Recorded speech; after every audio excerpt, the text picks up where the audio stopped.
Joe Naballo here for Knicks.com. The team wraps up the season series against the Bucks and Pacers before hitting the road for the final time this season. Don't miss a second of the action right here on Knicks All-Access Weekly.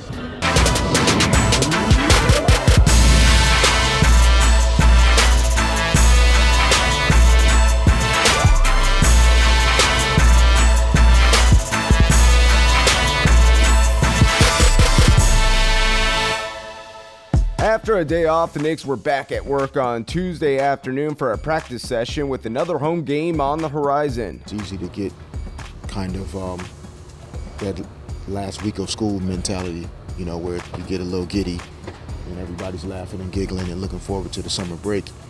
And you lose that focus that you need to keep, you know, in that last week. And so, you know, we play 5 games in the next 8 days basically, and you know, we need to make sure that we're in the right mindset for those games. In search of a spot in the postseason, the Pacers made their final trip to the Garden for a matchup against the Knicks squad, riding the momentum from a Sunday win. They obviously have a lot of reasons to come in here and give their best effort tonight as they're battling for a spot in the playoffs. And so, you know, it's a good opportunity for our team to see where we are at this point in the season against a team that has a lot to play for. Tonight with 5 games to go, it's the New York Knicks and the playoff-desperate Indiana Pacers. Determined to set the tone from the opening tip, the Pacers pounded the ball inside, scoring 16 of their 26 first-quarter points in the paint, and they built a 12-point lead heading into the second period. They just pounded us in the paint. They got easy looks in the paint. They really just used their size. They brought the fight to us in the third quarter, and that knocked us back. They were just physical. Physicality got the best of us, and every time we made a push, they countered it, and they made a run of their own, so I give them credit. Indiana's lead ballooned to 28 as it was fueled by the play of George Hill and his 20 points. On the other side, Langston Galloway posted 19 in the 102-86 defeat. We got to finish the season out strong, and we're just going to try to do a great job of just keep battling and try to win as many games as possible from here on out. Hopefully our guys can bounce back from this and be, you know, more ready to compete against Milwaukee, who's another playoff team, you know, coming in on Friday night. Back at the Garden on Friday evening, where the Knicks would wrap up the 3-game homestand against a Bucks team hoping to stave off 4 teams in hot pursuit of their seed in the upcoming playoffs. They're a team that's sitting in the 6th spot in the East right now, and you know, playing a decent brand of basketball. With Andrea Bargnani out due to illness, Derek Fisher adjusted his starting lineup for the final matchup against the Bucks this season. We've had a couple games recently where, you know, we just haven't started off very well. You know, make a change now and see, you know, if we can get off to better starts at least to give ourselves a chance to at least to compete, you know, as the game goes on.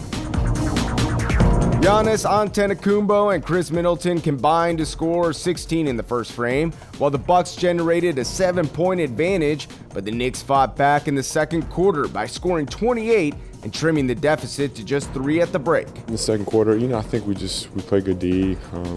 We weren't turning the ball over. We were getting good shots.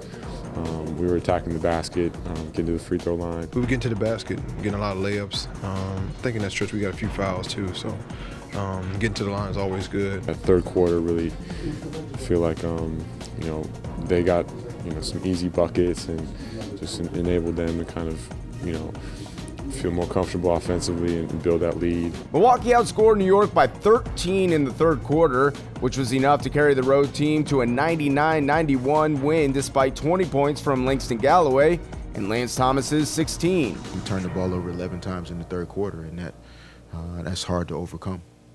Out to Central Florida, where the Knicks began their final road trip of the season with a matchup against the Magic on Saturday night for the first of 2 games away from MSG. I think it's a good team for us to play, you know, for us to see that regardless of the record, there's still a certain way you should approach your job, and I think Orlando's been doing that, and I think it's up to us to do that tonight. We had a good conversation this morning. I think guys are, you know, fatigued, but I think they're mentally ready to go out here and do everything they can to give us a chance to win. Derek Fisher adjusted his starting lineup, and Cole Aldridge took advantage early by scoring 14 first-quarter points and ripping down 7 boards, while New York built a 30-24 lead heading into the second quarter. We all came out with a lot of energy, you know, defensively, just getting out and rebounding and, making that extra pass offensively, and we just continue to play hard. After a low-scoring second period, the Knicks managed to jump on top by 11 points at the start of the final stanza.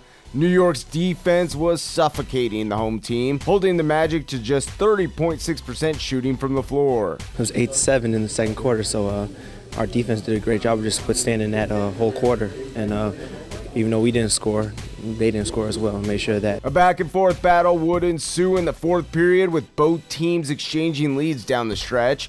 Tim Hardaway Jr. rose to the occasion for the Orange and Blue by burying big buckets in clutch time and scoring 7 of his 13 in the fourth. They were switching. I mean, pick and roll situation, under 10 seconds of the shot clock, they were switching. We were just able to knock down shots and make big plays once they were switching. Shots are going to sometimes go in, sometimes they won't.